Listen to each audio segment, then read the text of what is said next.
Hello everyone. So in this lecture we'll be enabling the node 2 to start the mining. So as you might be aware that only the mining permission has been set to only node 1, right? So of course we want other nodes as well to start mining the blocks so that the load can be distributed. And if you have, let's say, 100 nodes or 200 nodes or 1000 nodes, you can give a mining permission to a certain limited nodes after signing some private contract or legal binding contract, so that you can be safe, right? Because you are talking about the private blockchain, and if you are converting into a public blockchain, you need to make sure that anybody can actually start mining it, and the mining should be very very difficult, right? It should be very very difficult and complex, so that should be there. So the question is, how to enable the mining. So mining process is nothing but adding a block by actually recording the transaction into it, right? So you suppose, let's say, there are 100 blocks available right now in the blockchain. Every node is synced together to the till the 100 block.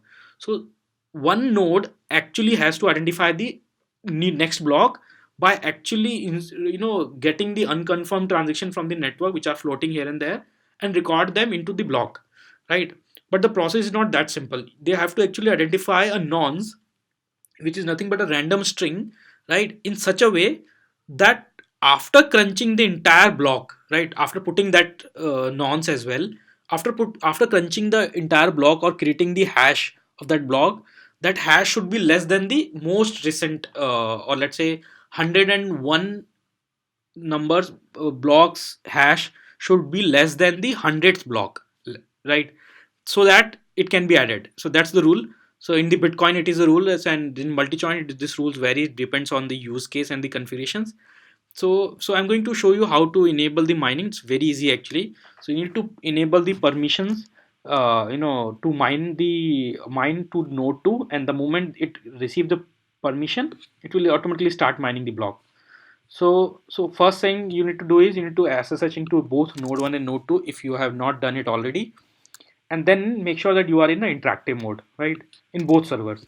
So I'm going to check the permissions in node 1, who has the mining permission right now. So as you can see, self, right, the node 1 has the mining permission, no one else has it.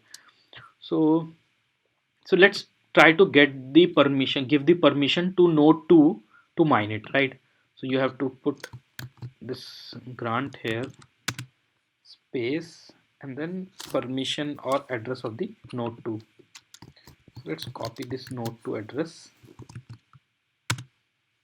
and what grant what, so you need to give the mining permission, right? So that's it, the mining permission has been granted to node 2, right? If you again list the permissions to check and confirm whether who has the permission, okay, so you can see that node 2 now has the, this one has the permission to block, to mine it, right?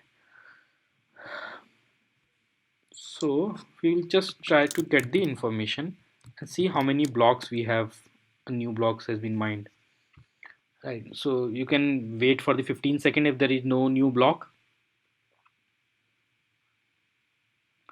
right? So you can check the block height. So block height is available inside this. So there are 357 new blocks that has been identified, right, by the time we started this blockchain, and this information will remain same in the every node, right? So if type get info, the information will just remain same. This 2 block has been increased in this small interval. It's fine, right?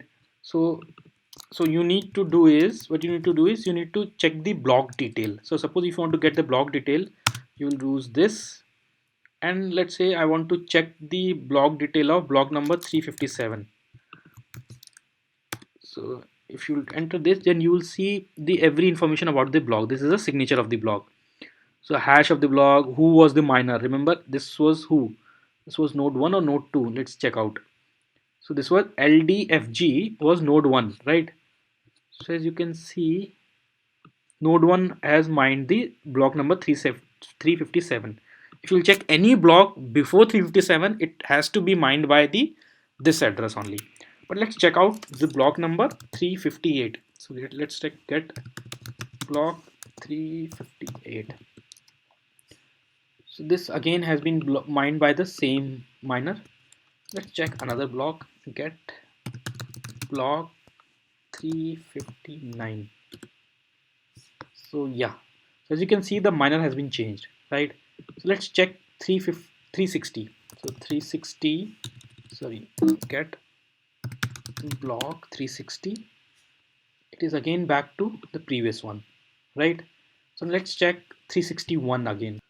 Get block 361. So I'm sure this LDFG will change. As you can see, the miner will change. So we'll check 361. This is again next one, right? First one, sorry, it's the second one. Next 362. So see, as you can see, whenever the moment we are going ahead, this keep changing. Okay, so this is about the mining and how to enable it and how to make sure that it is being mined. So now the blocks frequency of mining will remain same, but the load has been shared between two servers now. So that's it for this lecture. If you have any questions or query, please let me know.